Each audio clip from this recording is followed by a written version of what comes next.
The day Clara Whitmore pushed open the Duke's study door without permission, she signed her own death warrant, or so everyone believed. She had no title, no allies, and no right to breathe the same air as Adrien Blackidge. But she walked in anyway, eyes blazing, and spoke the words that would either save her life or end it. I refuse to be dismissed by a man too coward to face me. The entire estate held its breath, because nobody spoke to the Duke that way and lived to tell about it. Stick around, because this story is just getting started. If you want to see how far Clara's defiance takes her and whether the cold Duke breaks first, watch until the end, hit that like button, and drop a comment telling me what city you're watching from. Let's see how far this story can travel. The rain came down in sheets the night Clara Whitmore arrived at Blackidge Hall, turning the gravel drive into a river of mud and darkness. She stood at the iron gates, soaked to the bone, her hair plastered to her face, and her thin cloak doing absolutely nothing to keep out the cold. Her boots were ruined, her hands were shaking, and she didn't care, because turning back wasn't an option. Behind her lay 3 weeks of running, sleeping in barns, stealing bread from market stalls, and keeping her head down every time she heard footsteps. Ahead of her stood the largest, most intimidating estate she'd ever seen, its windows glowing like cold eyes in the storm. Blackidge Hall, home to Duke Adrien Blackidge, a man whose name alone made people flinch. She'd heard the stories. They said he was ruthless, calculating, a man who controlled everything and everyone around him with the precision of a clockmaker. They said he trusted no one, smiled at nothing, and had the kind of power that could crush a person without him ever lifting a finger. Perfect. Because Clara didn't need kindness. She needed leverage. And if there was one thing a man like that valued, it was someone who could prove their worth. She pushed the gate open with both hands, the metal groaning in protest, and started walking. The butler who answered the servant's entrance looked at her like she'd crawled out of a grave. "We're not hiring," he said flatly, already moving to shut the door. Clara jammed her boot into the gap. "I'm not looking for charity. I need to see the Duke." The man's eyebrows shot up. "The Duke doesn't take appointments from survivors?" Clara cut him off, her voice sharper than she intended. "I'm not here to beg. I'm here to offer something he needs. But if he's too busy hiding behind his staff to hear me out, then I'll take my skills elsewhere." It was a bluff. She had nowhere else to go, but she said it with enough fire that the butler hesitated. "Wait here," he muttered, and disappeared into the house. Clara stood in the doorway, dripping rainwater onto the spotless floor, and tried to steady her breathing. She'd walked into the lion's den. Now she just had to survive long enough to prove she wasn't prey. The butler returned 5 minutes later, his expression sour. "His Grace will see you," briefly. Clara followed him through a maze of hallways that smelled like old wood and expensive candles. The walls were lined with portraits of stern-looking men and women who probably never smiled a day in their lives. Everything about this place screamed control, order, and cold perfection. She hated it already. The butler stopped in front of a heavy oak door and knocked twice. "Enter," came a voice from inside, low, clipped, and completely devoid of warmth. Clara stepped into the study, and the first thing she noticed was the silence. Not the peaceful kind, the suffocating kind, like the room itself was holding its breath. The second thing she noticed was the man standing behind the desk. Duke Adrien Blackidge. He didn't look up right away. He was reading something, probably a report, judging by the neat stack of papers in front of him. His posture was perfect, his jacket tailored to the inch, and his dark hair was swept back in a way that made him look like he'd never had a hair out of place in his life. When he finally glanced up, his eyes were the color of winter frost. Sharp, unreadable. The kind of eyes that missed nothing. "You have 2 minutes," he said, setting down his pen. "Explain why I shouldn't have you removed immediately." Clara straightened her shoulders, ignoring the way her wet clothes clung to her skin. "Because you're short-staffed, your household accounts are a disaster, and from what I saw on my way in, half your staff is either incompetent or stealing from you." His expression didn't change. Bold assumptions for someone standing in a puddle. Not assumptions. Observations. Clara took a step forward, even though every instinct screamed at her to stay small and quiet. "Your butler took 5 minutes to check if you were available. That means he didn't know where you were, which means your staff doesn't communicate. Your hallway floors are spotless, but the corners have dust. That means your maids are rushing through their work. And the lock on your servant's entrance is loose on one side. Someone's been forcing it, probably for months. The Duke leaned back in his chair, studying her like she was a puzzle he hadn't decided whether to solve or throw away. "And you think you can fix all of that?" he asked, his tone flat. "I know I can," Clara said, "because I've done it before." "Where?" "Whitmore Estate." The lie came easily. She'd spent years watching the housekeeper there before everything fell apart. She knew how a great house ran, or at least how it was supposed to. Whitmore. The Duke's eyes narrowed. "I'm not familiar with that name." "You wouldn't be. It's gone now." Clara forced herself to hold his gaze. "But I ran that household for 3 years before it collapsed. I know how to manage staff, balance books, and keep things running smoothly, and I'm willing to prove it." "Why?" The question caught her off guard. "What? Why are you here?" Adrien's voice was colder now, sharper. "You show up unannounced, dripping wet, with no references and a convenient story. You're either desperate, dangerous, or both. So tell me, what are you running from?" Clara's jaw tightened. She'd known this question was coming, but it still hit like a fist to the stomach. "I'm running from a man who thinks he owns me," she said quietly, "and I'd rather die than go back to him." The silence that followed was suffocating. Adrien stood slowly, his movements precise and deliberate. He crossed to the window, hands clasped behind his back, and stared out into the storm. "You're asking me to take a stranger into my household," he said, his voice low. "A stranger with no proof of her skills, no references, and a past she won't explain. Do you have any idea how reckless that sounds?" "Yes." He turned to face her, and for the first time Clara saw something flicker in his eyes. Not sympathy, something harder, more dangerous. "If I allow this," he said slowly, "you will be watched, constantly. One mistake, and you're gone. One lie, and I'll make sure you regret it. Do you understand?" Clara lifted her chin. "Perfectly." "Then you start tomorrow, 6 in the morning. Mrs. Halloway will assign your duties." He turned back to the window, dismissing her without another word. Clara didn't move. "Thank you," she said quietly. "Don't thank me yet," Adrien replied, his tone icy. "You haven't survived your first day." By the time Clara reached the servants' quarters, word had already spread. The new girl. The stranger who'd barged into the Duke's study and somehow walked out still breathing. The housekeeper, Mrs. Halloway, was a tall, sharp-eyed woman in her 50s with a permanent scowl and a voice like gravel. "You've got nerve, I'll give you that," she said, handing Clara a stiff gray uniform. "But nerve won't keep you here. The Duke doesn't tolerate mistakes, and neither do I." "Understood," Clara said, taking the uniform. Mrs. Halloway's eyes narrowed. "You've worked in a great house before?" "Yes." "Then you know how this works. You keep your head down, your mouth shut, and your hands busy. You don't gossip, you don't complain, and you never, and I mean never, speak to His Grace unless he addresses you first. Are we clear?" "Crystal." "Good." Mrs. Halloway crossed her arms. "Your first task is the morning inventory, 6 sharp. Don't be late."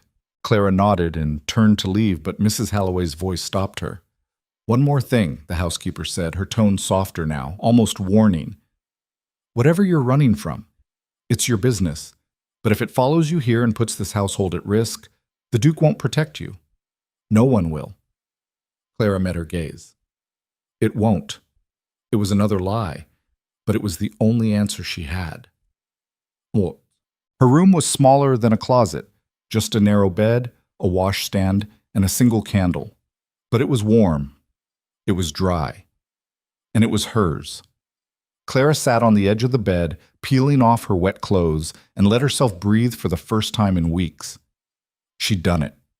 She'd walked into the Duke's study, faced him down, and walked out alive. She had a roof over her head, a job, and a chance to disappear. But as she blew out the candle and lay down in the darkness, one thought kept circling her mind. He doesn't trust you. And she didn't trust him either. The next morning, Clara woke to the sound of bells ringing through the estate. 5:30. She dressed quickly, braided her hair, and made her way to the main kitchen. The staff was already moving, maids carrying linens, footmen polishing silver, cooks barking orders. It was chaos, but organized chaos. The kind that came from years of routine, Mrs. Halloway appeared like a shadow. You're punctual. Good. Follow me. She led Clara through the storage rooms, rattling off instructions faster than Clara could process. Morning inventory covers linens, candles, coal, and dry goods. You count, I record. Any discrepancies you report immediately. No excuses. They worked in silence for an hour, and Clara quickly realized Mrs. Halloway wasn't exaggerating about the discrepancies. The numbers didn't add up. 3 crates of candles were missing. A full bolt of linen had vanished, and the coal supply was short by nearly half a ton. Someone's stealing, Clara said quietly. Mrs. Halloway's face darkened. That's a serious accusation. It's not an accusation, it's a fact. Clara pointed to the ledger. Look at the dates. Every 2 weeks, like clockwork. Someone's skimming supplies and covering it up. And what do you suggest I do about it? Mrs. Halloway's voice was sharp, but there was something else underneath. Worry, maybe, or fear. Set a trap, Clara said. Mark the next shipment. If it goes missing, you'll know who's handling it. Mrs. Halloway studied her for a long moment. You're either very clever or very foolish. Can I be both? The housekeeper's mouth twitched, almost a smile. We'll see. Okay. The days blurred together after that. Clara threw herself into the work, learning the rhythms of the household, memorizing names, and keeping her head down. But she couldn't shake the feeling that she was being watched. And she was. Every time she turned a corner, the Duke was there. Silent, observing, his cold eyes tracking her movements like a hawk watching a mouse. He never spoke to her, never acknowledged her, but his presence was a constant weight, pressing down on her shoulders. The other servants noticed too. He's never done that before, whispered one of the maids, a girl named Eliza. He doesn't usually pay attention to new staff. Maybe he's waiting for her to slip up, muttered another. Clara ignored them. She had bigger problems. Because 3 days after she arrived, a letter came. Mrs. Halloway found her in the linen closet, her face pale. This was delivered to the main gate, she said quietly, holding out a sealed envelope. It's addressed to you.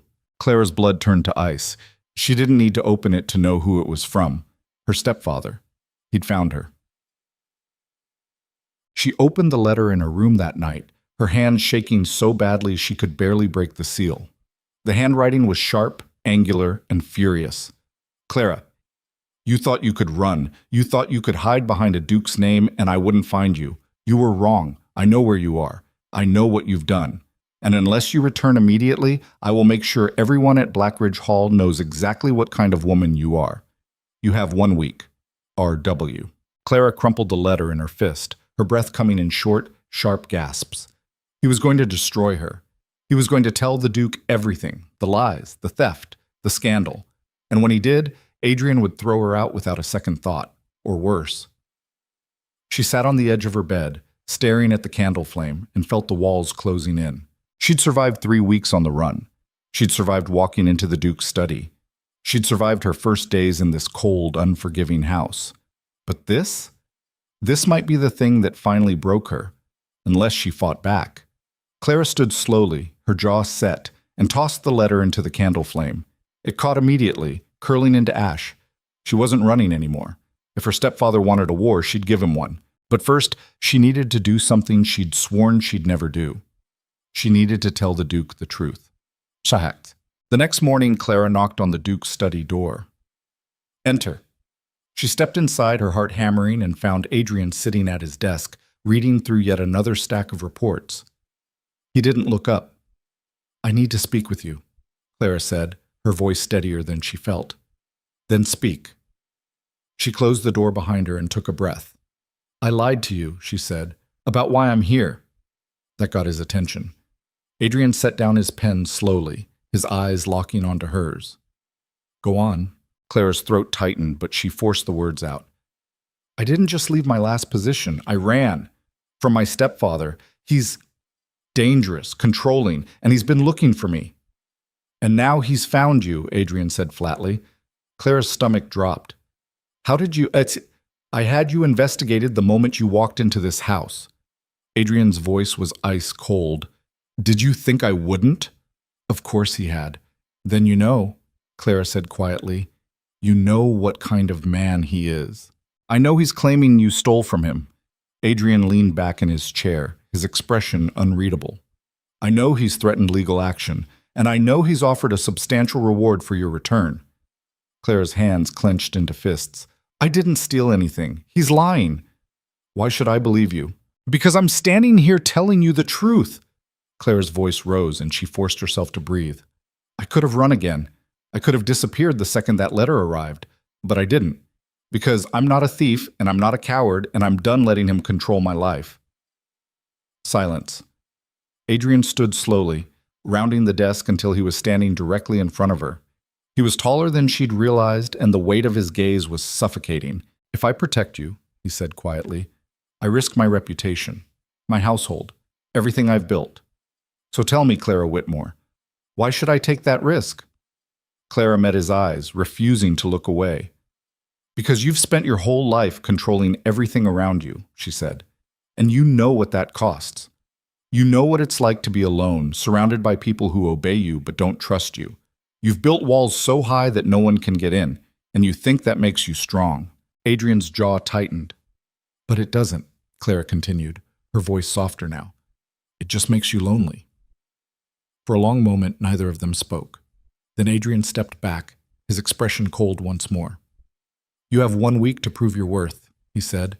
If you can clean up the corruption in my household, expose whoever's been stealing, and show me you're more than just another desperate stranger, I'll consider protecting you. Clara's breath caught. And if I can't? Then you're on your own. He turned away, dismissing her. Clara stood there for a moment, her heart pounding, and then nodded. 1 week, she said quietly, and walked out of the study with fire in her veins. She had 7 days to save herself, and she wasn't going to waste a single one. Clara didn't sleep that night. She sat at the small desk in her room, a single candle burning low, and mapped out every corner of Blackidge Hall in her mind. 7 days. That's all she had to prove she wasn't just another liability the Duke needed to dispose of. The theft wasn't random. It was too consistent, too careful. Someone had been doing this for months, maybe years, and they were smart enough to cover their tracks. But smart didn't mean invisible. Everyone made mistakes. She just had to find the crack. By the time the morning bells rang, Clara had a plan. She started in the kitchen. Cook was a mountain of a woman named Agnes, with flour-dusted hands and a voice that could crack stone. She ran the kitchen like a general commanding troops, and nothing, absolutely nothing, happened in her domain without her knowing about it. Morning inventory needs checking, Clara said, stepping into the organized chaos of breakfast preparation. I need to see your supply records for the past 3 months. Agnes looked up from a pot of porridge, her thick eyebrows rising. Records? What for? Discrepancies, Clara said simply. Someone's been skimming. I need to figure out who. Agnes wiped her hands on her apron, her expression darkening. You think someone in my kitchen is stealing? I think someone in this household is stealing, Clara corrected. And the kitchen's a good place to start. Supplies come through here. People talk here. If something's off, you'd notice. Agnes stared at her for a long moment, then jerked her chin toward a cluttered office in the corner. Records are in there, but if you're planning to throw accusations around, you'd better have proof. I will, Clara said. She spent the next 2 hours buried in ledgers, cross-referencing delivery records with usage logs. The numbers were a mess. Sloppy handwriting, missing dates, entire weeks skipped over. But slowly, a pattern emerged. Every second Thursday, supplies came in short. Not by much. A sack of flour here, a case of wine there. Small enough that it looked like clerical errors. But when Clara added it all up, it amounted to thousands of pounds worth of goods over the past year. And every second Thursday, the same name appeared on the receiving log. Thomas Grimshaw. Head footman. Clara's pulse quickened. She'd seen Grimshaw around the estate. Tall, polished, always smiling. The kind of man who knew how to charm his way through a room. The kind of man people trusted. She closed the ledger and stood, her jaw set. Now she just had to prove it. But confronting Grimshaw directly would be stupid. He was popular with the staff, had been working at Blackidge Hall for over a decade, and had the Duke's ear. If Clara accused him without solid evidence, it would be her word against his, and she'd already used up most of her credibility just staying alive this long. No, She needed to catch him in the act. That night, Clara didn't go to bed. She slipped out of her room just after midnight, moving through the silent hallways like a ghost. The estate was massive, and every creak of the floorboards sounded like cannon fire in the stillness. She made her way to the storage cellars, the ones that held wine, preserved goods, and anything valuable enough to lock away. If Grimshaw was moving stolen supplies, he'd have to do it when the house was asleep. Clara found a shadowed alcove behind a stack of crates and settled in to wait. An hour passed, then 2. Her legs cramped, her eyes burned. She was starting to think she'd gotten it wrong when she heard footsteps. She pressed herself deeper into the shadows, barely breathing. The cellar door creaked open, and a figure slipped inside carrying a lantern. The light caught his face for just a moment. Grimshaw. He moved quickly, unlocking one of the wine cabinets with a key that shouldn't have been in his possession. He pulled out 3 bottles, expensive ones, judging by the way he handled them, and tucked them into a canvas sack. Clara's heart hammered. She had him. But before she could move, another voice cut through the darkness. "Working late, Thomas?" Clara froze. The Duke. Adrien stepped into the cellar, his expression unreadable in the lantern light. He was still dressed, which meant he hadn't been sleeping either. Had he been following Grimshaw? Or her? Grimshaw straightened immediately, his charming smile sliding into place like a mask. "Your Grace, I was just stealing," Adrien finished, his voice flat. "Don't insult me with excuses." The smile faltered. Grimshaw set the sack down carefully, his hands raised. "It's not what it looks like." "Then what is it?" Grimshaw's jaw worked. "I have debts, gambling debts. I was going to pay it all back, I swear." "With my wine?" Adrien's tone didn't rise, but the cold fury beneath it was unmistakable. "How long has this been going on?" Grimshaw didn't answer. Adrien took a step closer. "How long?" 2 years, Grimshaw said quietly. The silence that followed was suffocating. Adrien's gaze flicked to the shadows where Clara was hiding, and she realized with a jolt that he'd known she was there the whole time. "Come out," he said. Clara stepped into the light, her chin lifted. Grimshaw's eyes widened. You set me up." "I followed the numbers," Clara said evenly. "You got sloppy."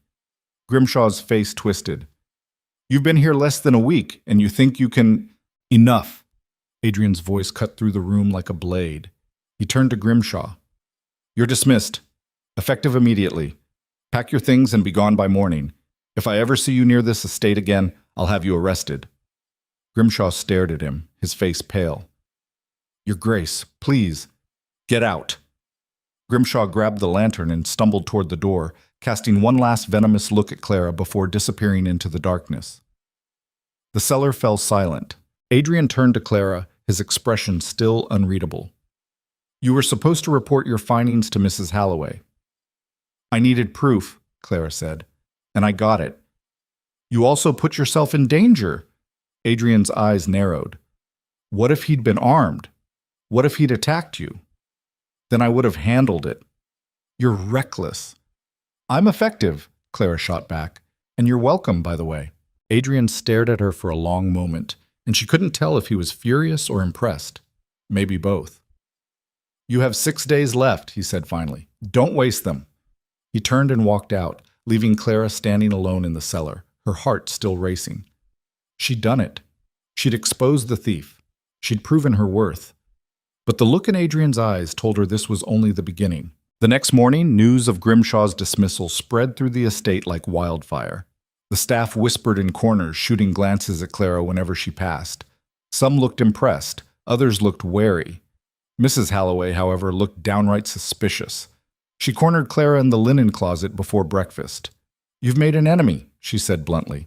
"Grimshaw had friends here, loyal ones. They won't forget this." "Good," Clara said, folding a sheet with sharp, precise movements. "Let them remember what happens when someone steals from this house." Mrs. Halloway's mouth thinned. "You're playing a dangerous game, girl. The Duke may have let you stay, but that doesn't mean you're safe." "I've never been safe," Clara said quietly. "But I'm still here." The housekeeper studied her for a moment, then nodded. "Just watch your back."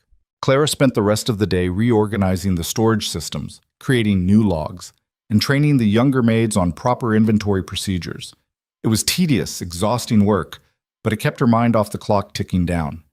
6 days. She was making progress. The household was running smoother already.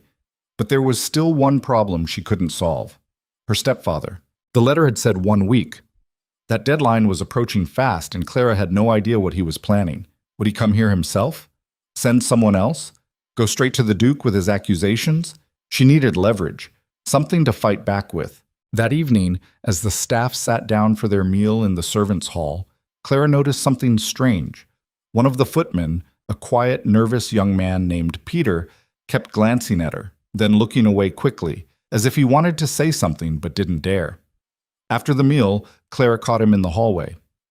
"Peter," she said, "you've been staring at me all night.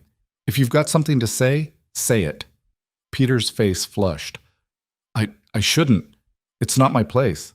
Since when has that stopped anyone in this house?" Clara crossed her arms. "What is it?" He hesitated, then lowered his voice. "There's a man asking questions about you, in the village." Clara's blood turned cold. "What kind of questions?" "About where you came from, who you are." "He's offering money for information." Peter swallowed hard. "Some of the staff have been talking about selling what they know." Clara forced herself to breathe. "Who's talking?" "I don't know, but Miss Eliza mentioned it to one of the maids this morning.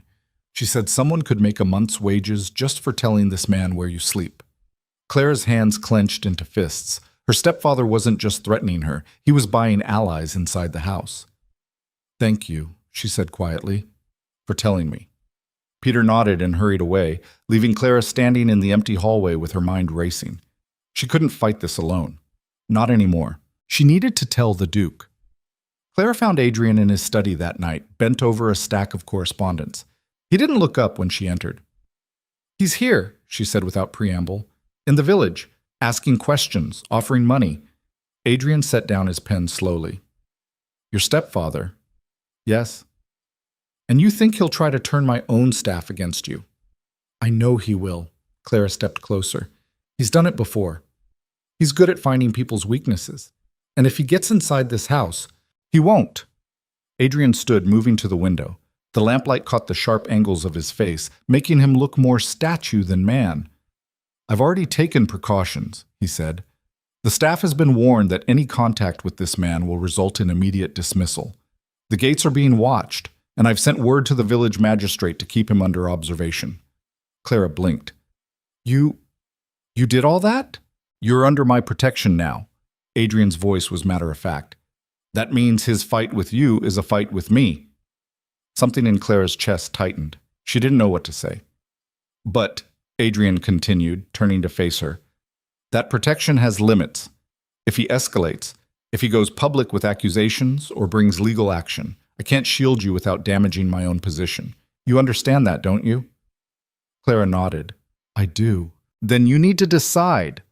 Adrien's gaze was intense, searching. "Do you want to keep hiding, or do you want to fight back?" "I want to fight," Clara said immediately.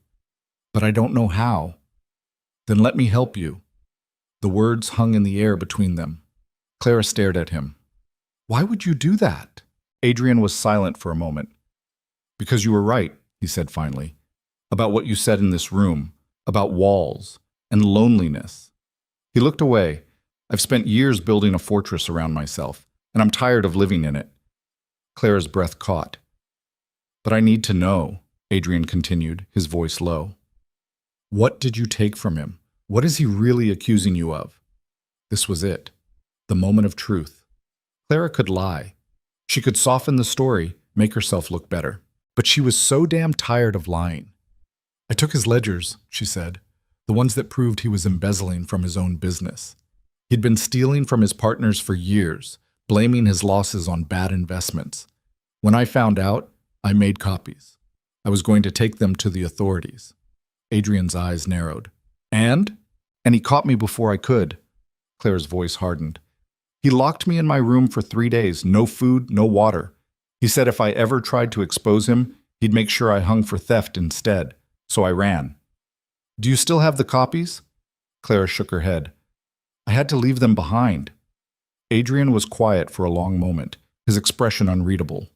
Then he walked to his desk, unlocked a drawer, and pulled out a piece of parchment. "Write down everything you remember," he said. "Names, dates, amounts, every detail. If we're going to fight him, we need ammunition." Clara took the parchment with shaking hands. "You believe me?"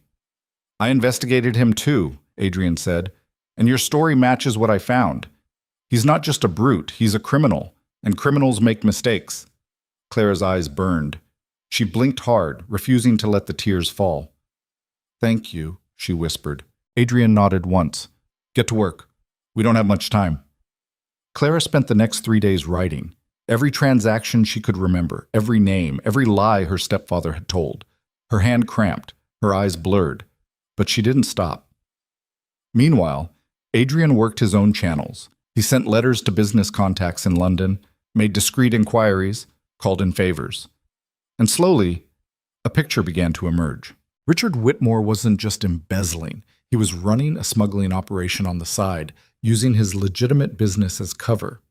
He had debts to dangerous people, people who wouldn't hesitate to destroy him if they knew he was vulnerable. "If we expose him," Adrien said, spreading the evidence across his desk, "he'll lose everything, his business, his reputation, possibly his freedom." Clara stared at the documents. "And if we don't? Then he'll keep coming after you, forever." Clara took a breath. "Do it." Adrien's eyes met hers. "Are you sure? Once this starts, there's no going back." "I'm sure." He nodded. "Then we move tomorrow." But they didn't get the chance. That night, as Clara was finishing her rounds, a scream echoed through the house. She ran toward the sound, her heart pounding, and found Eliza collapsed in the hallway, sobbing. "What happened?" Clara dropped to her knees beside the girl. He was here," Eliza gasped. "In the house. He grabbed me, told me to give you a message." Clara's blood turned to ice. "Who?" "A man. Big. Angry." Eliza's hands were shaking. He said you have until tomorrow night, or he'll burn this place to the ground." Clara stood slowly, fury rising in her chest like a wildfire. He'd crossed the line. He'd brought violence into this house, into her home. She turned and ran toward the Duke's study, not bothering to knock. Adrien looked up sharply. "What?" "He was here," Clara said, her voice shaking with rage. "He threatened the staff. He threatened your house." Adrien's expression went cold, dangerous. "Then it's time to end this," he said. He stood, pulling on his coat, and headed for the door. "Where are you going?" Clara demanded. "To the village." Adrien's voice was ice. "To have a conversation with Mr. Whitmore. You can't just watch me." He walked out, leaving Clara standing in the empty study, her heart hammering. She should have felt relief. The Duke was handling it. But all she felt was dread, because men like her stepfather didn't respond to reason. They responded to violence. And Clara had a terrible feeling that tonight someone was going to pay in blood. Clara didn't wait. The moment Adrien disappeared into the night, she grabbed her cloak and followed. She knew it was reckless. She knew the Duke had explicitly told her to stay put. But the image of Eliza's terrified face kept flashing through her mind, and the thought of Adrien confronting her stepfather alone, without knowing just how brutal Richard Whitmore could be, made her stomach twist. The village was a 20-minute walk from the estate, but Clara ran half of it, her boots pounding against the muddy road. By the time she reached the main square, her lungs burned and her legs felt like lead. The inn sat at the far end of the street, its windows glowing warm against the darkness. Clara slowed, her heart hammering, and spotted Adrien's carriage parked outside. She was too late to stop him, but maybe not too late to help. She pushed through the inn's door, and the noise hit her immediately. Laughter, clinking glasses, the smell of ale and smoke. A few heads turned her direction, curious, but most of the patrons ignored her. Then she heard Adrien's voice, cold and cutting, coming from the private room at the back. "You made a mistake coming here." Clara moved closer, staying in the shadows near the doorway. "Did I?" Richard Whitmore's voice was smooth, mocking. "I don't think so, Your Grace. In fact, I think you're the one who made a mistake. Harboring a thief, a liar, my own stepdaughter, no less." Clara's hands clenched. Hearing his voice again after all these weeks made her skin crawl. "Clara Whitmore is under my protection," Adrien said. And unless you want to face charges for trespassing and threatening my household, I suggest you leave. Tonight." Richard laughed. It was a cold, ugly sound. "Charges? From you? Don't make me laugh. You have no idea who you're dealing with." "I know exactly who I'm dealing with." Adrien's voice didn't rise, but the menace in it was unmistakable. A coward who embezzles from his own business. A man with debts he can't pay. A criminal hiding behind respectability. The room went silent. Clara's breath caught. Adrien had just laid it all out, everything they'd uncovered. When Richard spoke again, his voice was no longer mocking. It was dangerous. "You've been busy." "I protect what's mine," Adrien said, "and I destroy what threatens it. You have until sunrise to leave this county. If you're still here when the sun comes up, I'll have you arrested, and I'll make sure every one of your creditors knows exactly where to find you." Clara heard the scrape of a chair. Footsteps. "You think you're untouchable, don't you?" Richard's voice was closer now, venomous. "You think your title makes you safe, but I've dealt with men like you before. Men who think they can buy loyalty, respect, power. Get out." "I'm not done. I said, get out." Clara heard the unmistakable sound of a fist hitting flesh. She lunged through the doorway without thinking. The scene that greeted her was chaos. Adrien had Richard pinned against the wall, one hand wrapped around the older man's collar. Richard's lip was split, blood trickling down his chin, but his eyes were full of rage, and in his hand, half hidden behind his back, was a knife. "Adrien!" Clara's scream cut through the room. Adrien's head snapped toward her, and in that split second of distraction, Richard moved. He shoved the Duke back and slashed wildly with the blade. Adrien jerked to the side, but not fast enough. The knife caught his shoulder, tearing through fabric and flesh. Clara didn't think. She grabbed the nearest thing, a heavy pewter pitcher from a side table, and hurled it at Richard's head. It connected with a sickening crack. Richard staggered, the knife clattering to the floor, and Adrien was on him in an instant. He slammed Richard against the wall again, harder this time, and the older man crumpled. Adrien stood over him, breathing hard, blood soaking through his shirt. Clara rushed to his side. "You're hurt." "I'm fine," Adrien bit out, but his face was pale. "You're bleeding everywhere. That's not fine." The innkeeper appeared in the doorway, eyes wide. "Your Grace, I'll send for the constable." "Do it," Adrien said, "and fetch a doctor." He turned to Richard, who was groaning on the floor, one hand pressed to his head. "You're done. Finished. By morning, everyone will know what you are." Richard looked up, his eyes glassy but still full of hate. "You'll regret this," he slurred. "Both of you." Adrien didn't respond. He just turned and walked out, his movements stiff. Clara followed, her heart still racing. Outside, the night air was cold and sharp. Adrien leaned against the carriage, pressing a hand to his shoulder. The blood was already seeping through his fingers. "Let me see," Clara said, pulling his hand away gently.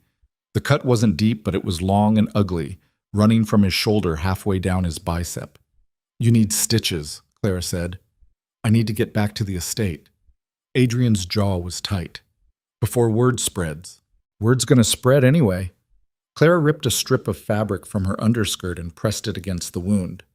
"You just attacked a man in public, in a tavern. That's going to be all over the county by breakfast." Adrien's eyes met hers. He pulled a knife. "I know. I saw." Clara tied the makeshift bandage as tightly as she could. "But that doesn't mean people will believe it. Not everyone trusts you the way—" She stopped. "The way you do?" Adrien finished, his voice quieter now. Clara looked up. "I didn't say that. You didn't have to." For a moment, they just stood there, inches apart, the sounds of the village fading into the background. Then Adrien winced, and the spell broke. "Get in the carriage," Clara said. "We're going home." The ride back to Blackidge Hall was tense and silent. Adrien sat across from her, his face drawn, his hand pressed against the bandage. Clara watched him, her mind racing. He'd fought for her, risked his reputation, his safety, for someone he barely knew. Why? When they reached the estate, Mrs. Halloway was waiting at the door, her face pale. "The staff is talking," she said immediately. "Word came back from the village. They're saying you attacked a man, Your Grace." "I defended myself," Adrien said curtly.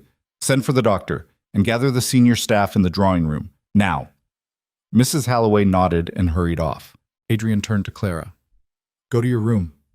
"No." His eyes narrowed. "That wasn't a request." "I don't care." Clara crossed her arms.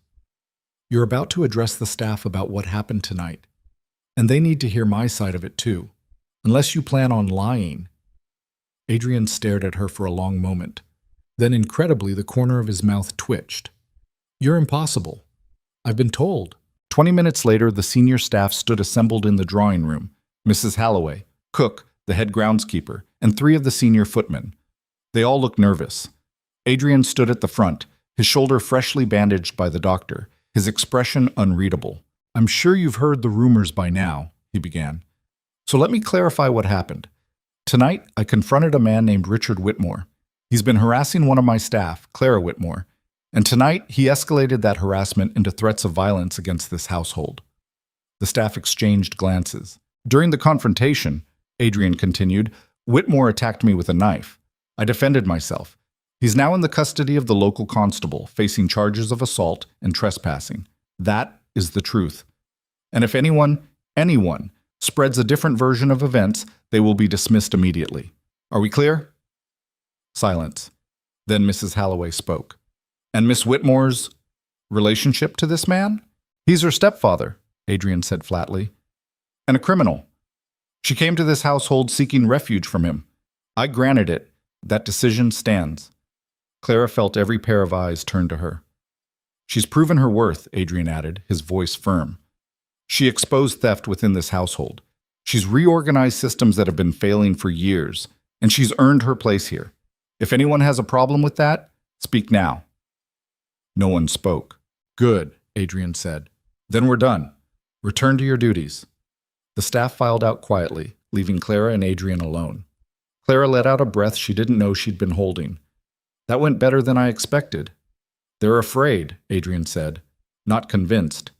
"Does it matter? As long as they obey." "It matters." Adrien turned to face her, and for the first time she saw exhaustion in his eyes. Real, bone-deep exhaustion. Fear only works for so long. Eventually people need a reason to stay.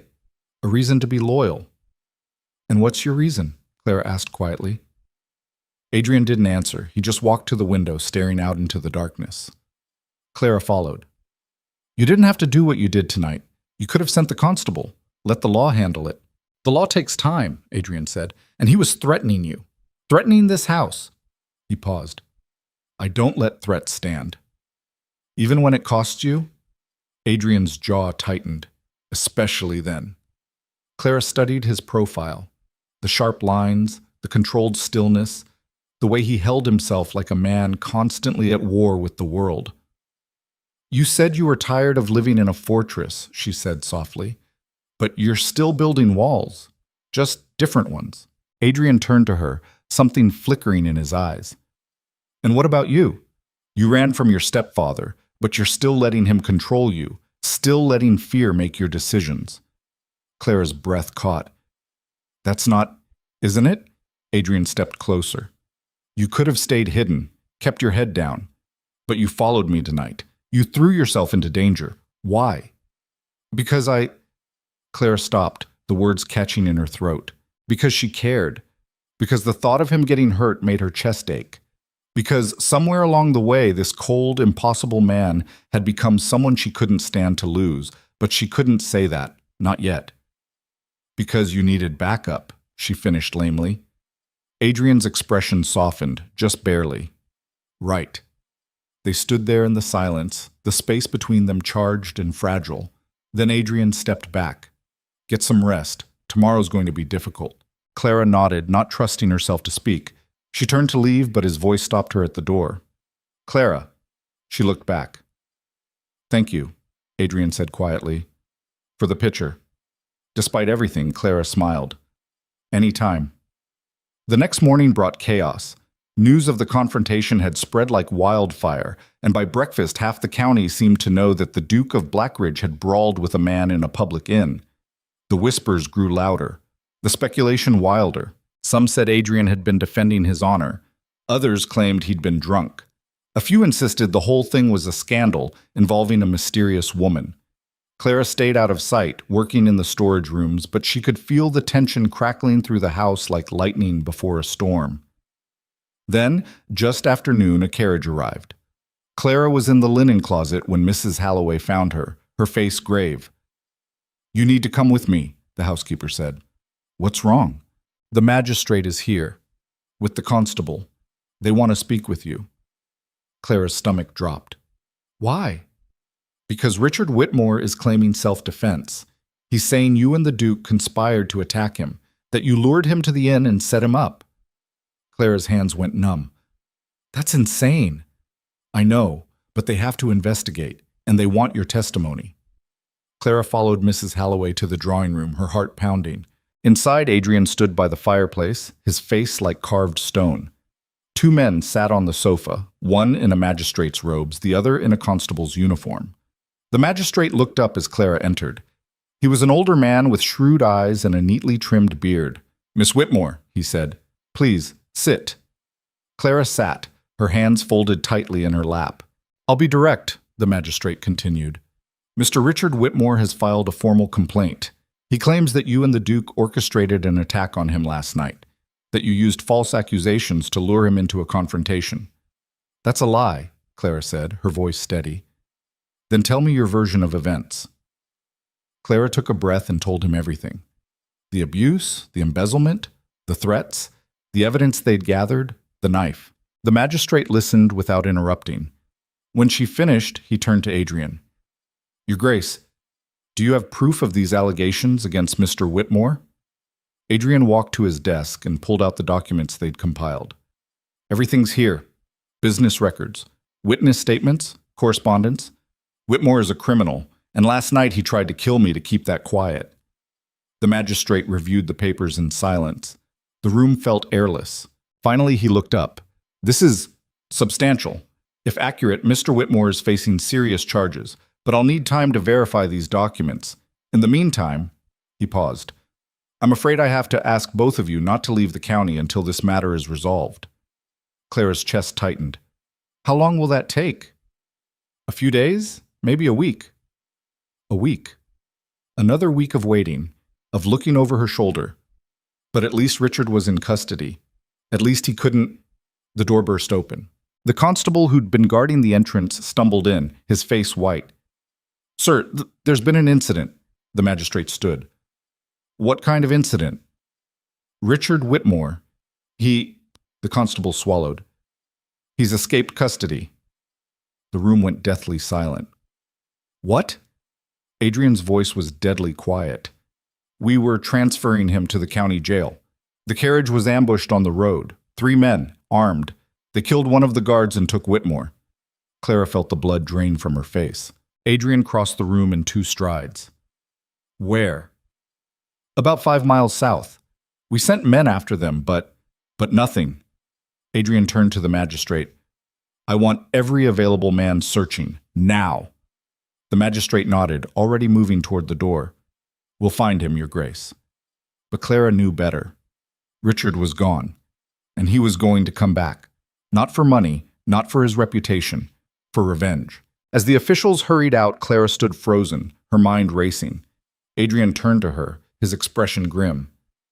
"He'll come here," she said quietly.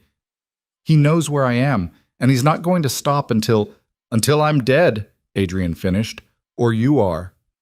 Clara met his eyes. "So what do we do?" Adrien was silent for a moment, then his jaw set, and she saw the steel beneath the surface. "We prepare," he said. "And when he comes, we end this, once and for all." That night, Blackidge Hall turned into a fortress. Adrien ordered the gates locked and barred. Guards were posted at every entrance. The staff was confined to the inner wings. Windows were shuttered. Every lamp in the outer corridors was extinguished.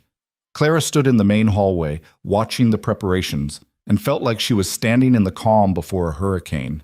Adrien appeared at her side, his expression hard. "I want you in the safest room in the house, the one with the reinforced door." "And where will you be?" "Watching the approaches." Clara grabbed his arm. "If he comes, he won't come alone. You saw what happened with the carriage.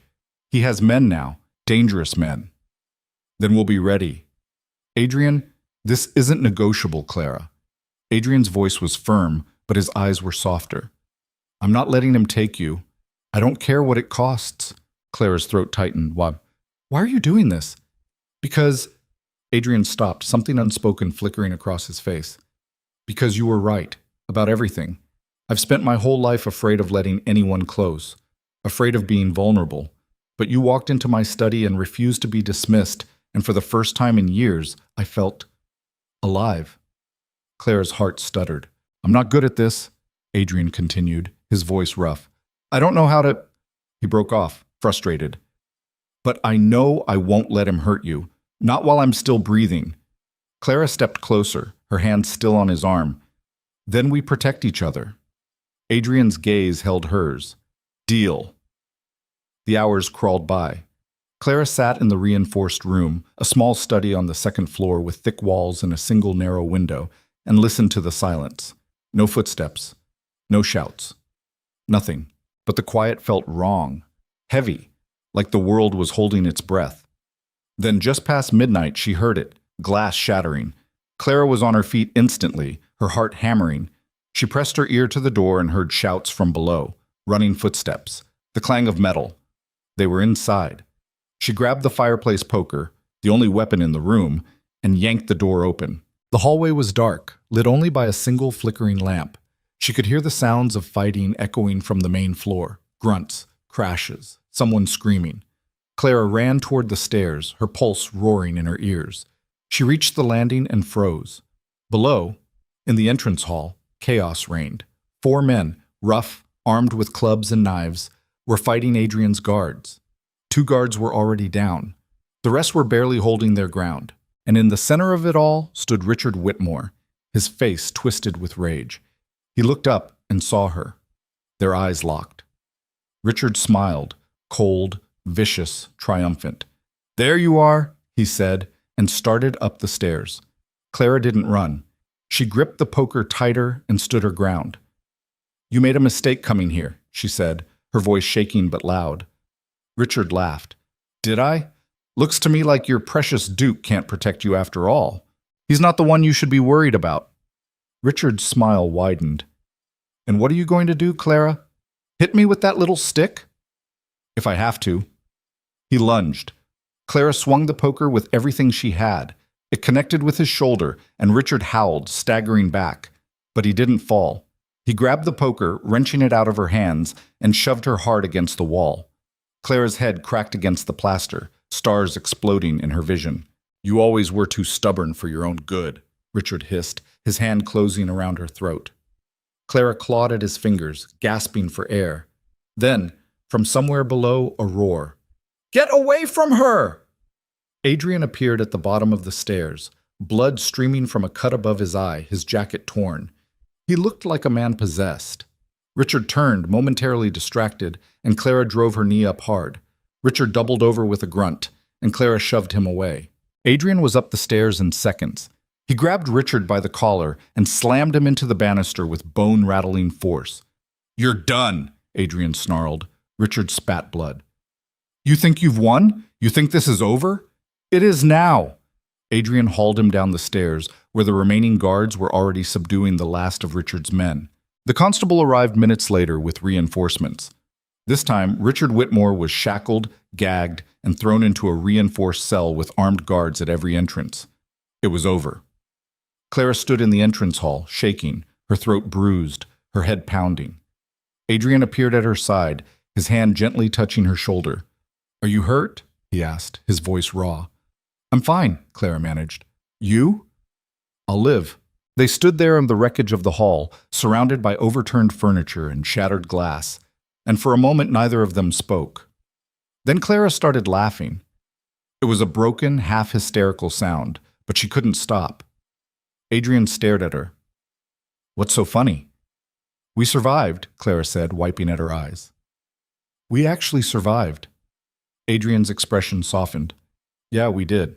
And for the first time since she'd arrived at Blackidge Hall, Clara felt something she hadn't felt in years.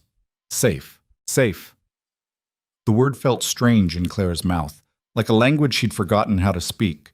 She stood in the destroyed entrance hall, Debris scattered around her feet, and realized her hands had stopped shaking.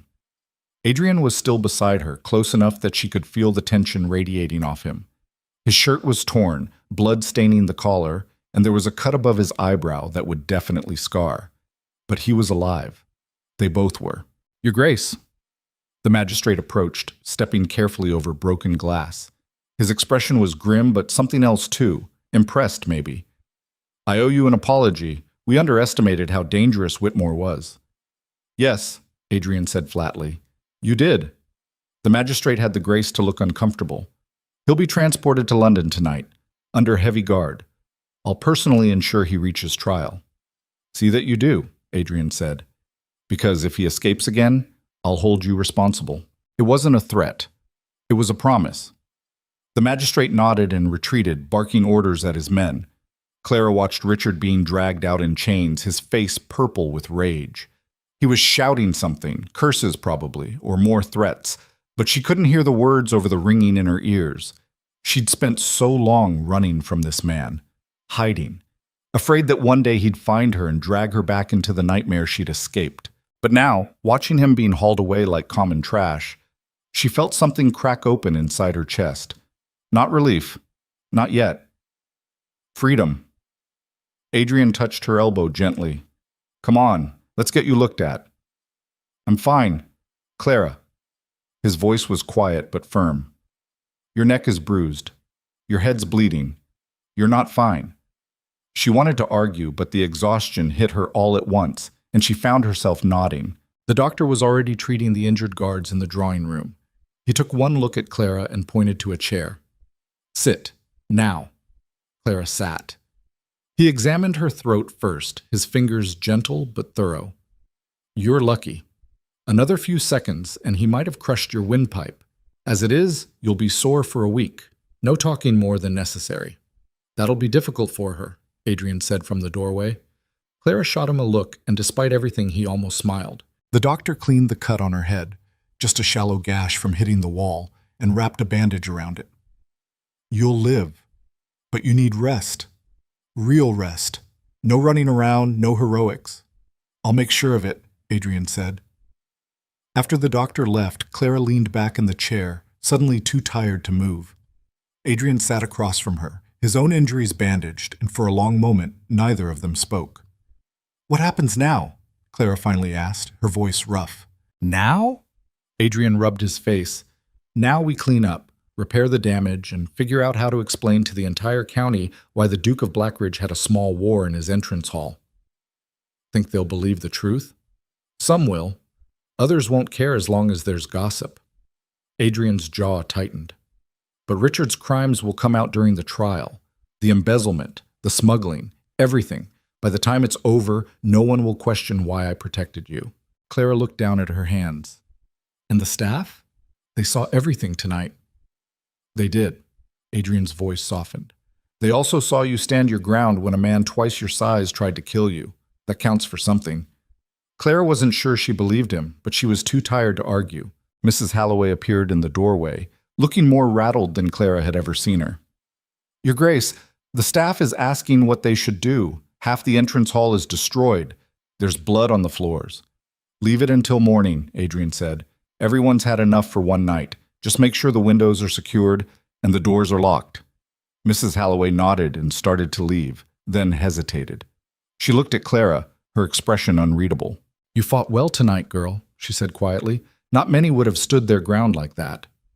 It wasn't praise exactly, but coming from Mrs. Halloway, it might as well have been. "Thank you," Clara managed. The housekeeper nodded once and disappeared. Adrien stood, wincing slightly. "Come on, I'll walk you to your room." "I can walk myself." "I know you can, but I'm doing it anyway." Clara didn't have the energy to fight him. They walked through the quiet hallways, past shuttered windows and locked doors. The estate felt different now, like it had been tested and survived, like the walls themselves had been holding their breath and could finally exhale. When they reached Clara's door, she turned to face Adrien. He looked exhausted, his usual controlled mask slipping just enough that she could see the man underneath.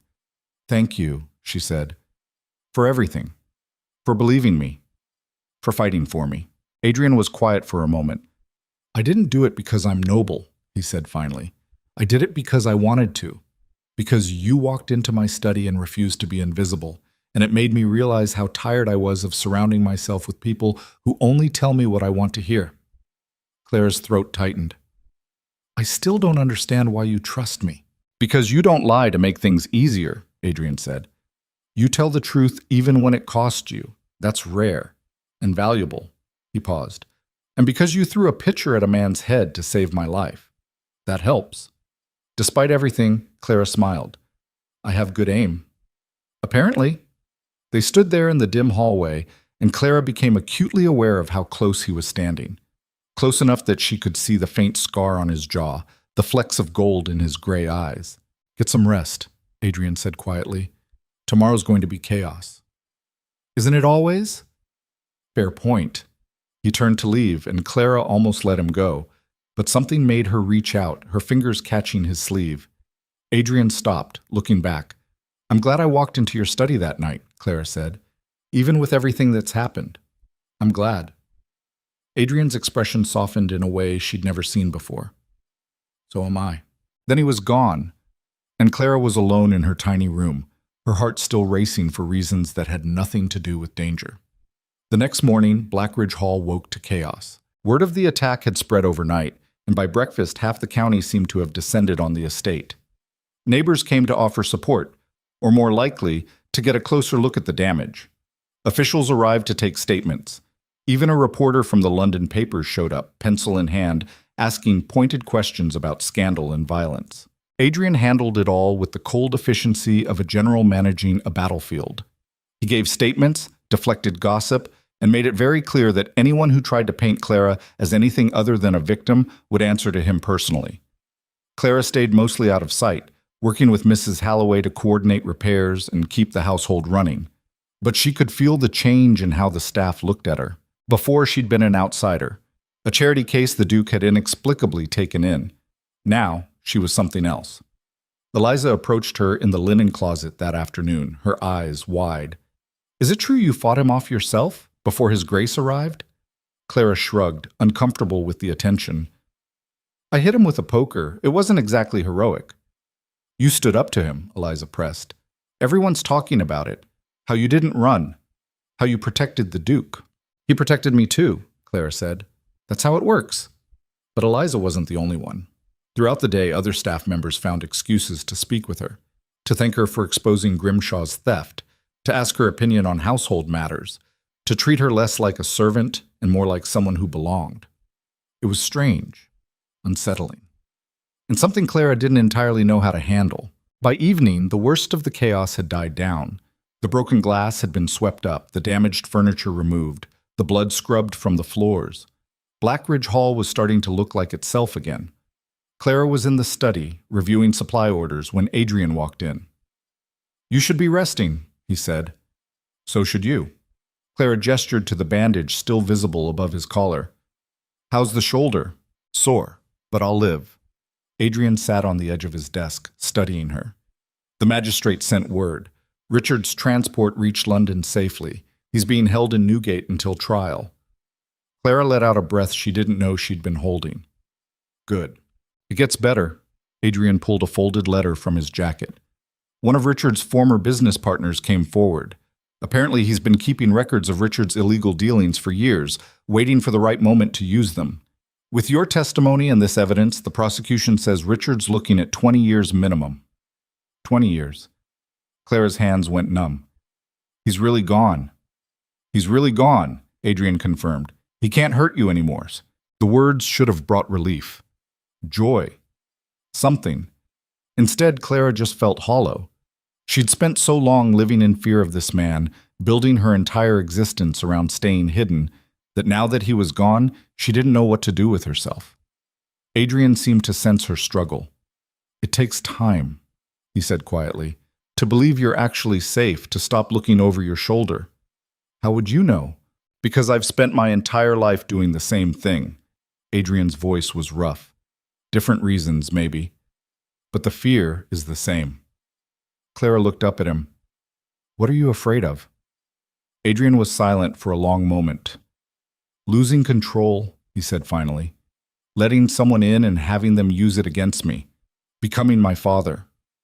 The last words came out bitter, and Clara realized this was the first time he'd ever mentioned his family. What was he like? She asked carefully. Cruel. Adrien's jaw tightened. He saw kindness as weakness, trust as a liability. He taught me that the only way to survive was to be harder, colder, more ruthless than everyone around me. He paused. And for a long time, I believed him. And now? Now I'm trying to figure out who I am when I'm not just trying to survive. Adrien met her eyes. You've helped with that, whether you realize it or not. Clara's chest tightened. I didn't do anything. You challenged me, Adrien interrupted. From the first moment you walked in here. You didn't bow or scrape or tell me what I wanted to hear. You demanded to be seen, and it made me realize how tired I was of being invisible too. The air between them felt charged, fragile. I'm not good at this, Adrien continued, his voice low. At letting people in, at trusting. But I want to try. With you. Clara's breath caught. Adrien? A knock at the door shattered the moment. Mrs. Halloway stepped in, her expression carefully neutral. Your Grace, Lord Ashford has arrived. He's asking to see you. Adrien's entire demeanor shifted, walls slamming back into place. Tell him I'll be there in a moment. Mrs. Halloway nodded and left. Clara stood. I should go. No. Adrien's hand caught hers, gentle but firm. Stay, please. This won't take long. Before Clara could respond, a man swept into the room. Lord Ashford was everything Adrien wasn't. Tall, charming, with an easy smile and clothes that probably cost more than Clara made in a year. He looked like someone who'd never had a hard day in his life. Adrien! Ashford clapped Adrien on the shoulder, ignoring the wince. I heard about your little adventure. The whole county's buzzing. I'm sure they are, Adrien said dryly. Ashford's eyes landed on Clara, and his smile widened. And you must be the infamous Miss Whitmore, the woman who brought the great Duke of Blackidge to his knees. I did no such thing, Clara said, disliking him immediately. Modest, too. How refreshing. Ashford turned back to Adrien. I came to offer my support, old friend. Whatever you need, character witnesses, legal counsel, a friendly word with the right people, it's yours. I appreciate it, Adrien said, though his tone suggested otherwise. Of course, there will be talk, Ashford continued, settling into a chair uninvited. A duke harboring a fugitive, brawling in taverns, getting attacked in his own home. It's quite the scandal, but I'm sure your reputation can weather it, eventually. Clara's hands clenched. She wasn't a fugitive, she was escaping abuse. Ashford waved a dismissive hand. Semantics, my dear. What matters is how it looks. And right now, it looks like Adrien risked everything for a woman he barely knows. People will wonder why. Then let them wonder, Adrien said coldly. My decisions are my own. Are they? Ashford's smile didn't reach his eyes. Or have you simply traded one kind of cage for another? The temperature in the room dropped 10 degrees. Adrien stood slowly, his voice deadly quiet. Get out. Ashford blinked. Adrien, I'm only trying to— What? Get out. The smile finally fell from Ashford's face. He stood, adjusting his jacket. Very well. But when this all blows up in your face, don't say I didn't warn you. He left without another word.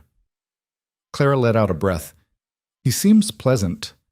He's a snake, Adrien said flatly. Always has been, but his family has influence, and I need their support for some business matters.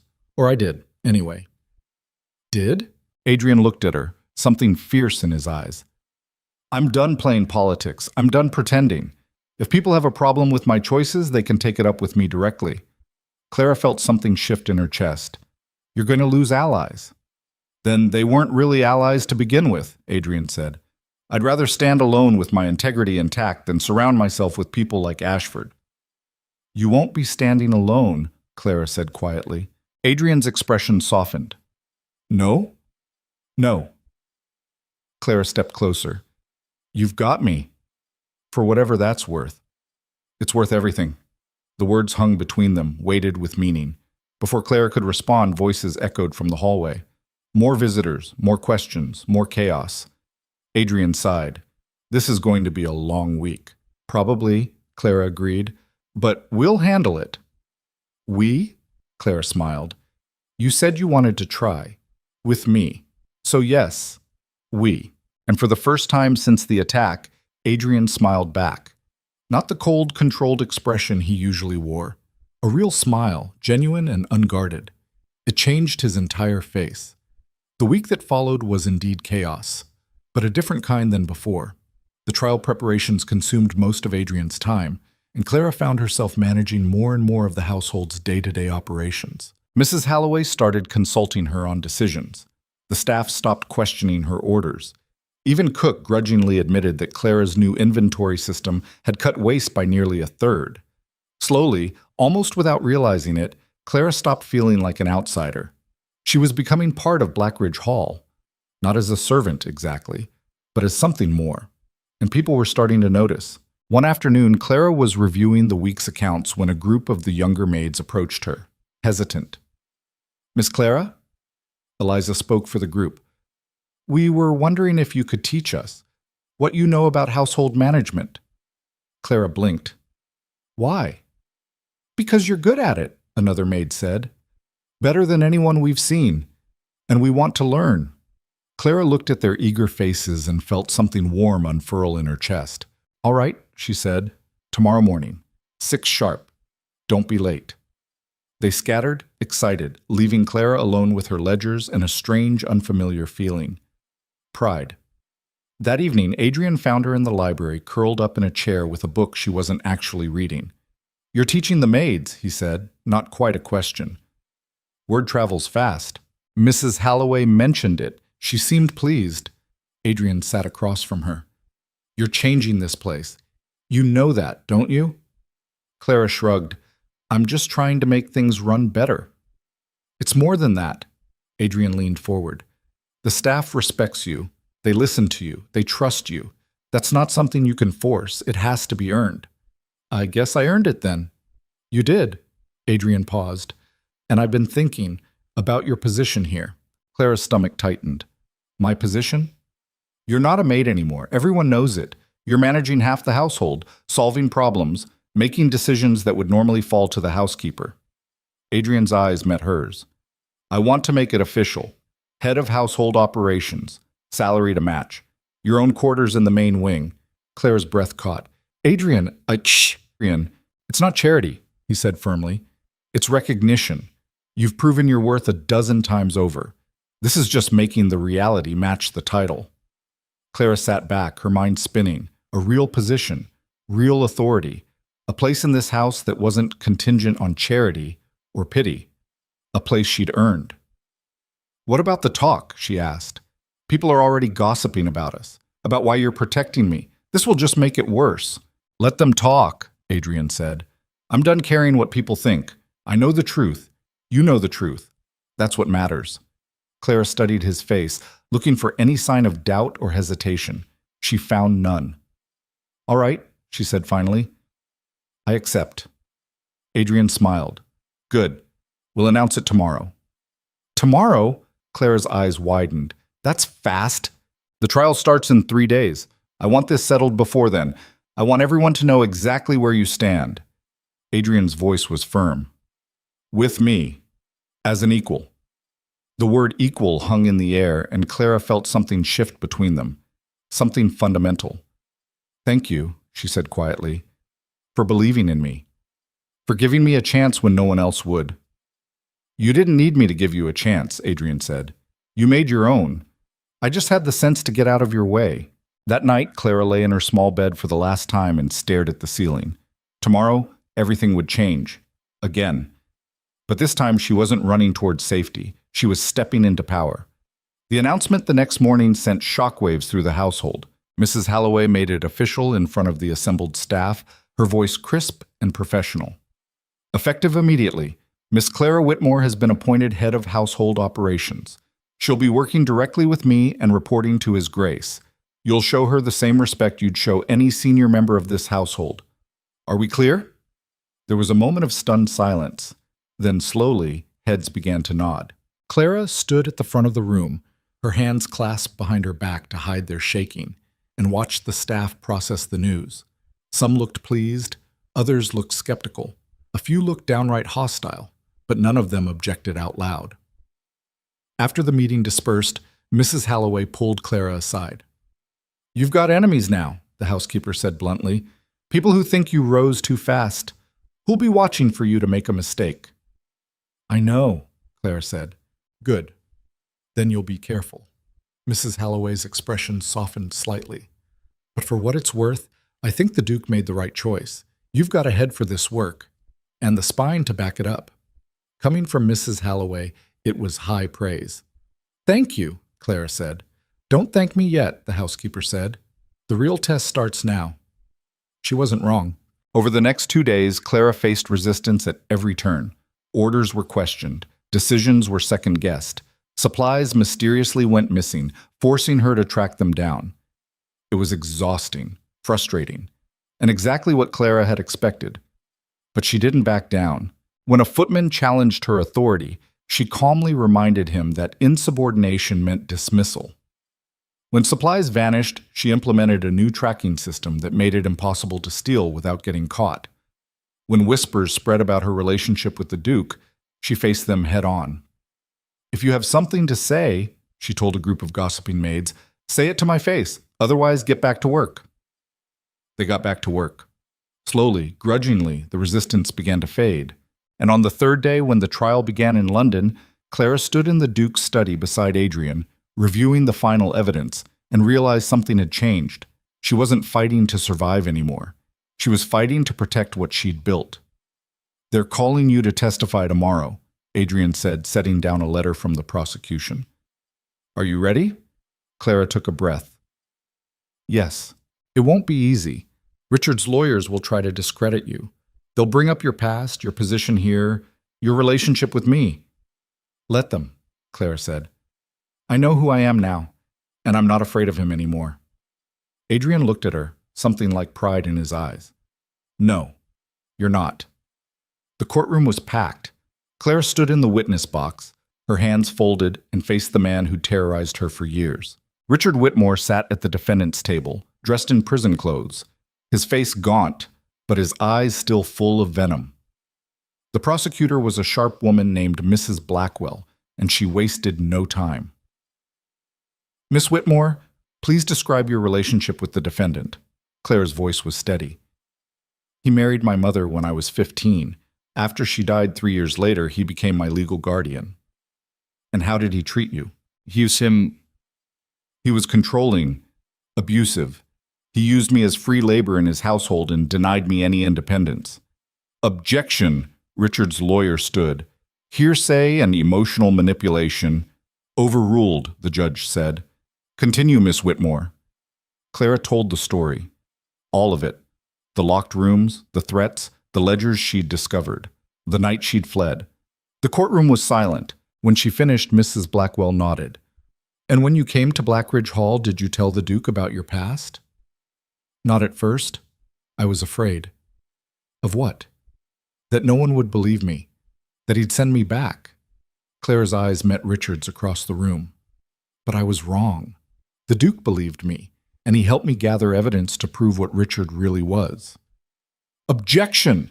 Richard's lawyer was on his feet again. "This is a clear attempt to tell the truth," Mrs. Blackwell cut him off. "Which is what this court is here to determine." The judge nodded. "Overruled. Sit down, counselor." The cross-examination was brutal. Richard's lawyer tried everything, painting Clara as a scorned runaway, a manipulative opportunist, a woman using the Duke for protection. But Clara didn't break.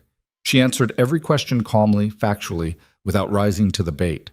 And when it was over, when she stepped down from the witness box, she caught Adrien's eye in the gallery. He nodded once. She'd done it. The trial lasted another 2 days. Witnesses testified. Evidence was presented. Richard's former business partners came forward with damning testimony about his smuggling operations. The jury deliberated for less than 3 hours. Guilty. On all counts. Sentencing was immediate, 25 years. Clara stood outside the courthouse afterward, watching the prison transport carry Richard away, and felt the last chain around her chest finally snap. He was gone. Really, truly gone. Adrien appeared at her side. How do you feel? Clara thought about it. Free. Good. Adrien's hand brushed hers. Because you are. They stood there in the London afternoon, and Clara realized the truth. She'd walked into Blackidge Hall with nothing but desperation and defiance. She was walking out with a position, a purpose, and something she'd never expected to find. A home. The words settled into Clara's bones as they rode back to Blackidge Hall in the Duke's carriage. She watched the countryside roll past the windows, the same road she'd walked weeks ago, desperate and alone, and marveled at how different everything looked now. Adrien sat across from her, quiet but present. He'd barely spoken since they left the courthouse, but Clara could feel something building in the silence between them, something that had been growing since the night she'd thrown that picture at Richard's head. Maybe longer. "What are you thinking?" she asked finally. Adrien glanced at her, a faint smile tugging at his mouth. "That you're going to be insufferable now that you've won." Clara laughed despite herself. "I haven't won anything. The court did its job." "You stood up there and told your truth in front of a room full of strangers who wanted to tear you apart," Adrien said. "And you didn't flinch. That's a win." Clara looked down at her hands. They weren't shaking anymore. "I had help." "You did it yourself," Adrien corrected. "I just made sure you had the tools." The carriage hit a bump, jostling them both, and Clara's shoulder brushed against Adrien's. Neither of them moved away. "What happens now?" Clara asked quietly. "When we get back." "Now?" Adrien leaned back, considering. "Now we rebuild. The estate. The household. Whatever damage the last few weeks caused." He paused. "And we figure out what comes next." "What do you want to come next?" Adrien met her eyes, and Clara saw something raw there, something that made her breath catch. "I want to stop pretending," he said. "I want to stop building walls between myself and the people I actually care about." "And who do you care about?" Clara's voice came out softer than she intended. Adrien didn't answer with words. He just held her gaze, and that was answer enough. The rest of the ride passed in charged silence. They arrived at Blackidge Hall just as the sun was setting, painting the estate in shades of amber and gold. The staff had lined up at the entrance, not formally, but in small clusters, watching. Clara climbed out of the carriage and felt every eye on her. Mrs. Halloway stepped forward, her expression carefully neutral. "Welcome back, Miss Whitmore, Your Grace." "Thank you, Mrs. Halloway," Clara said. Then something unexpected happened. Eliza started clapping. It was tentative at first, just her hands coming together, but then Peter joined in. Then Cook. Then the rest of the staff, one by one, until the entrance hall echoed with applause. Clara stood frozen, her throat tight. Mrs. Halloway's mouth twitched into what might have been a smile. "They're proud of you," she said quietly. "We all are." Clara didn't trust herself to speak. She just nodded and walked inside, blinking hard against the sudden burning in her eyes. The next few days blurred together. Clara threw herself into work, reorganizing systems, training staff, implementing the changes she'd been planning for weeks. Adrien was busy too, meeting with business contacts and repairing relationships that had been strained by the scandal. But every evening, they found time to talk, sometimes in his study, reviewing household accounts, sometimes in the library, sharing a quiet drink, sometimes just walking the grounds as the sun set, talking about everything and nothing. Clara learned things about Adrien she'd never expected. That he hated formal dinners but loved good wine. That he'd wanted to be an architect before his father died and duty called. That he'd been engaged once, years ago, to a woman who'd only wanted his title. "What happened?" Clara asked one evening as they stood on the terrace. "She made her priorities clear," Adrien said. "And so did I. We ended it before either of us wasted more time." "Do you regret it?" "No." Adrien's voice was firm. "I regret not ending it sooner. I wasted years trying to be what she wanted instead of figuring out what I wanted."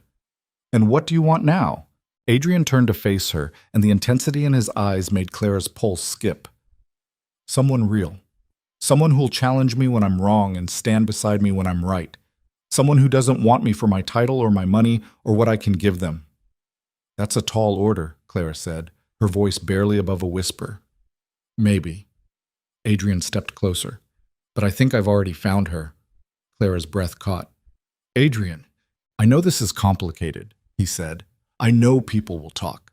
I know it goes against every rule of propriety and social expectation, but I don't care anymore.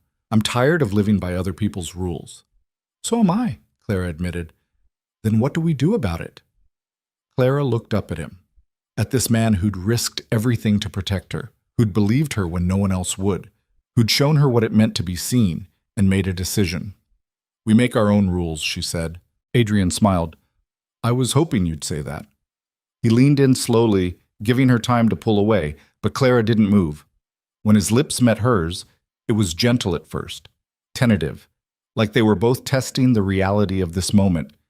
Then Clara's hands found his jacket, pulling him closer, and gentle became something else entirely. When they finally broke apart, both breathing hard, Adrien rested his forehead against hers. That was long overdue, Clara finished. I was going to say worth waiting for, but yes, that too. Clara laughed, and Adrien kissed her again, and for the first time in longer than she could remember, Clara felt completely, utterly at peace. But peace, she was learning, was never permanent. The backlash came exactly 1 week later. It started with whispers, then letters, then a formal visit from Lord Ashford and 3 other members of the county's most prominent families. Adrien received them in the drawing room with Clara at his side, a deliberate choice that made their intentions impossible to ignore. Ashford's smile was tight and cold. Adrien, we need to discuss your situation. My situation is my own business, Adrien said flatly. Is it? Ashford glanced at Clara, his expression dripping condescension. When the Duke of Blackidge publicly aligns himself with a woman of questionable background, it becomes everyone's business. Your reputation affects all of us. Miss Whitmore's background is none of your concern, Adrien said, his voice dropping to a dangerous level. But it is, insisted another man, Lord Pemberton, a pompous bore with too much money and not enough sense. She was a servant. Now she's running your household, living in the main wing, appearing at your side at public events. People are asking questions, Adrien. Uncomfortable questions. Let them ask, Adrien said. You're not thinking clearly, Ashford pressed. This woman has you under some kind of spell, but shit. Clara stood abruptly. This woman is standing right here, and if you're going to insult me, at least have the courage to do it to my face. Ashford's smile turned vicious. Very well. You're a social climber, an opportunist who wormed her way into the Duke's good graces and is now exploiting his temporary infatuation. The room went deathly silent. Clara walked toward Ashford slowly, deliberately, until she was standing directly in front of him. He was taller, broader, everything about him designed to intimidate.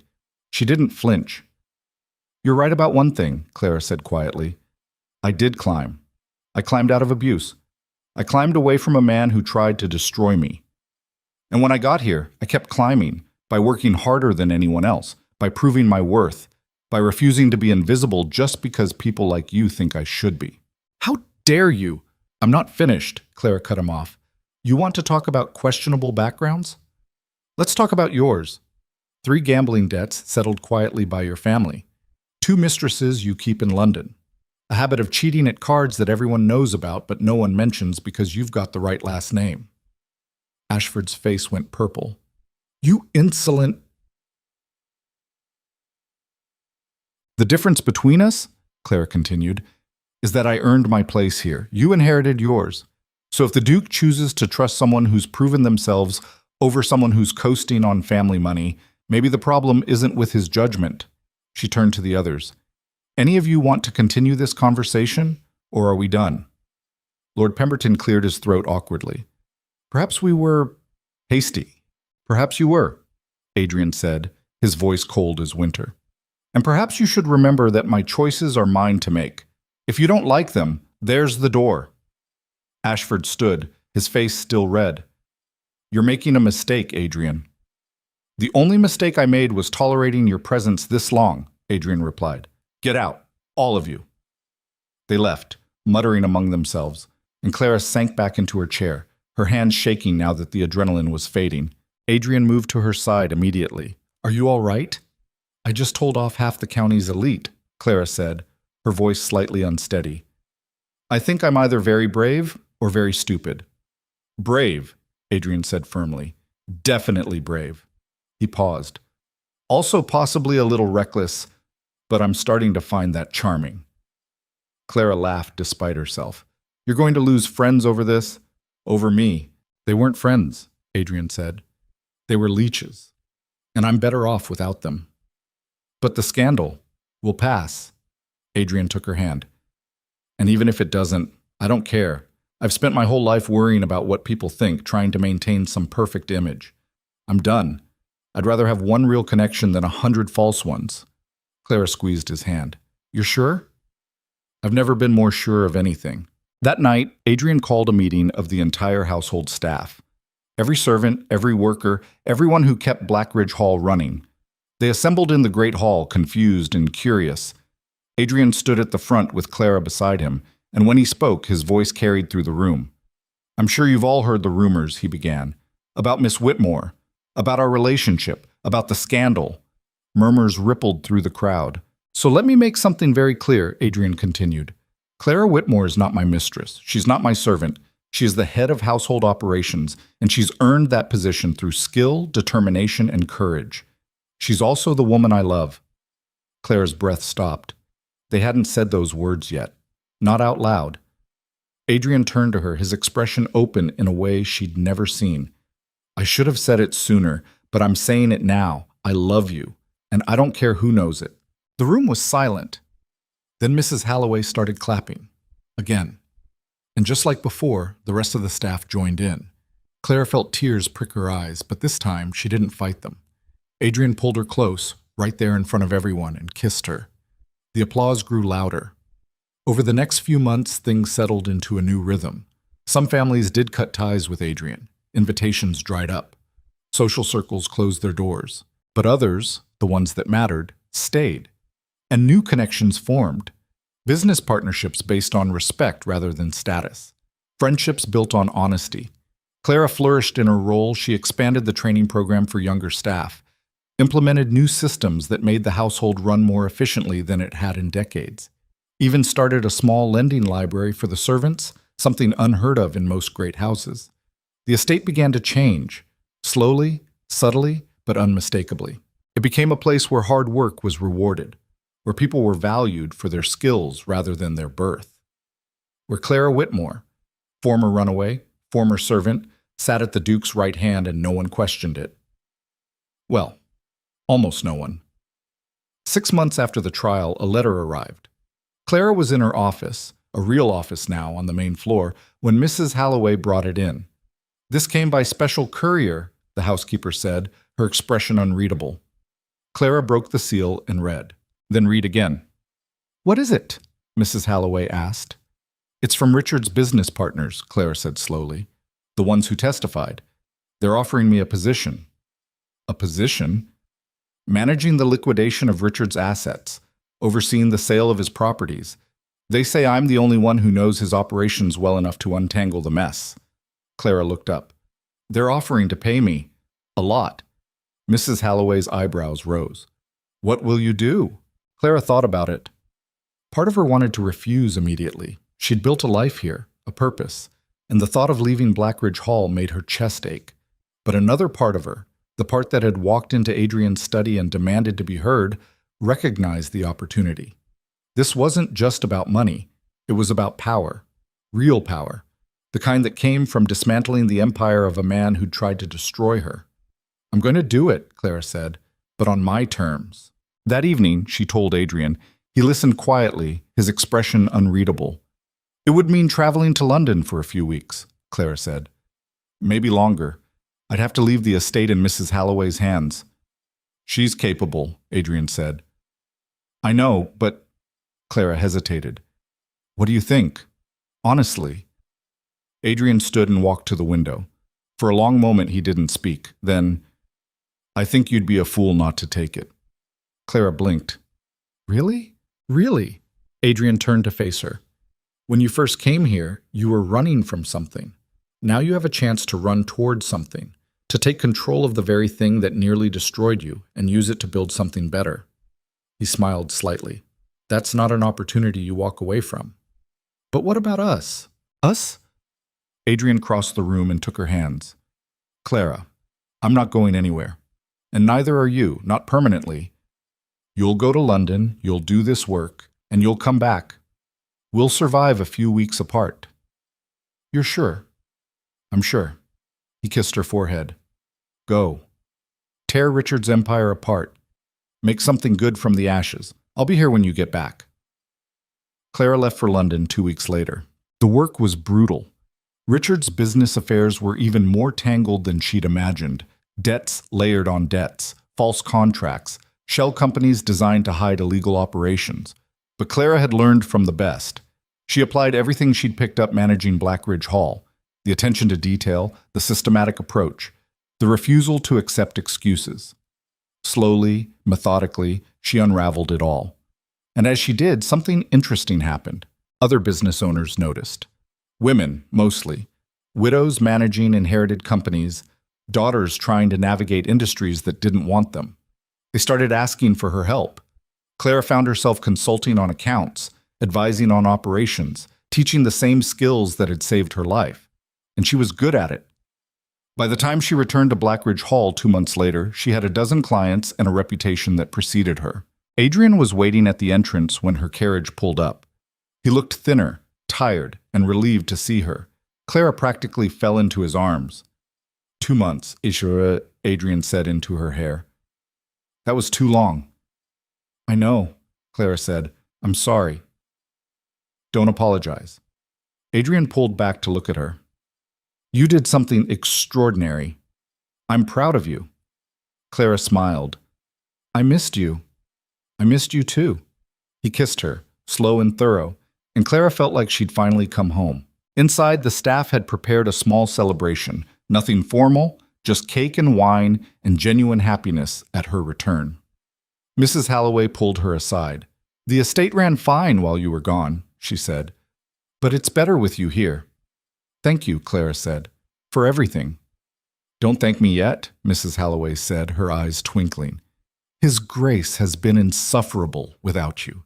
You owe me for putting up with him. Clara laughed. That night, she and Adrien sat in the library, catching up on everything that had happened. So what now? Adrien asked. You've got clients in London, a growing business. Are you going to split your time between here and there? I thought about it, Clara admitted. But no, this is home. I'll take on clients I can manage from here and travel only when absolutely necessary. You're sure? Because if you wanted to move to London permanently, You'd what? Clara challenged. Adrien smiled ruefully. I'd follow you, like a lovesick fool. Good thing I'm not going anywhere then. They sat in comfortable silence for a moment. Then Adrien said, There's something I need to ask you. All right. He stood and walked to his desk, pulling out a small box. Clara's heart stuttered. Adrien returned and knelt in front of her chair. I've spent my whole life following rules, he said, doing what was expected, being who I was supposed to be. And I was miserable.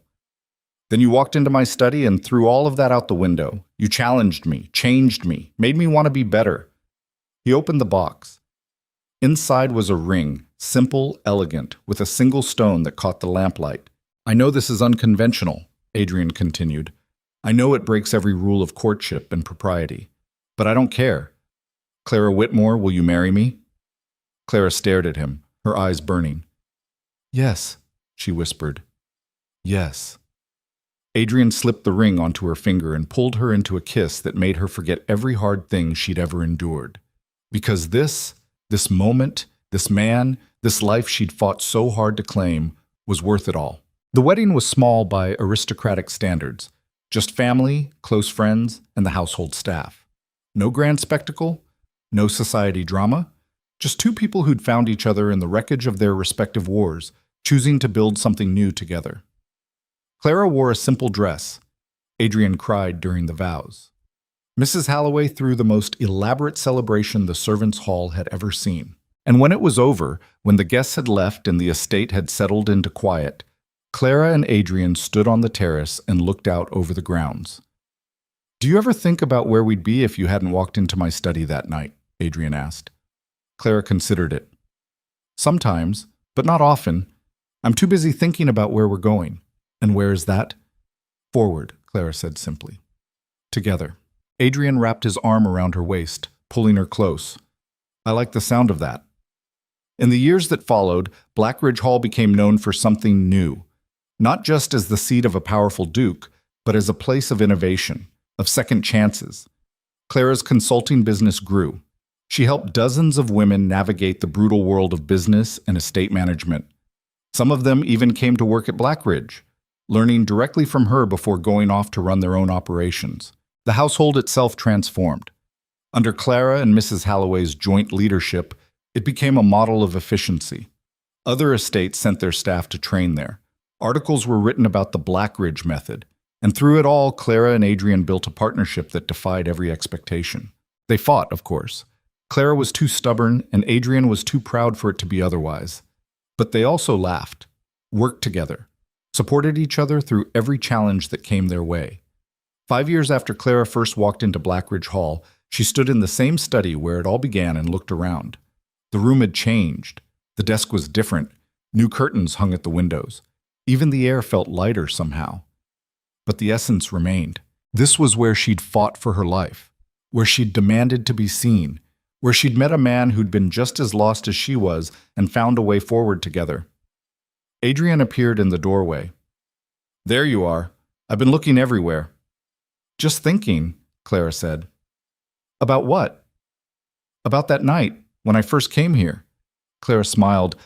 "I was so scared, so desperate. I had no idea what I was doing." "You knew exactly what you were doing," Adrien said, moving to her side. "You were fighting, surviving, refusing to give up." "I almost did, so many times." "But you didn't." Adrien took her hand. "You're stronger than you think. You always have been." Clara leaned into him. "We both are." "Together," Adrien agreed. And standing there in that study, Clara realized the truth. She hadn't just survived. She'd won. Not because she'd defeated Richard or earned her position or married a duke. She'd won because she'd reclaimed herself, her voice, her power, her right to choose her own path. Everything else was just the aftermath. Downstairs, the household was preparing for the evening meal. Voices echoed through the halls, laughter, conversation, the sounds of people who felt valued and safe. Clara had done that. She and Adrien together. They'd taken a cold, rigid fortress and turned it into something warm, something alive, something that felt finally and completely like home. "Ready for dinner?" Adrien asked. Clara squeezed his hand. "Ready." They walked out of the study together, leaving the door open behind them, and headed toward the sounds of life and laughter filling the halls. Behind them, the room stood empty but not abandoned, because some battles, once fought, never needed to be fought again, and some victories lasted forever.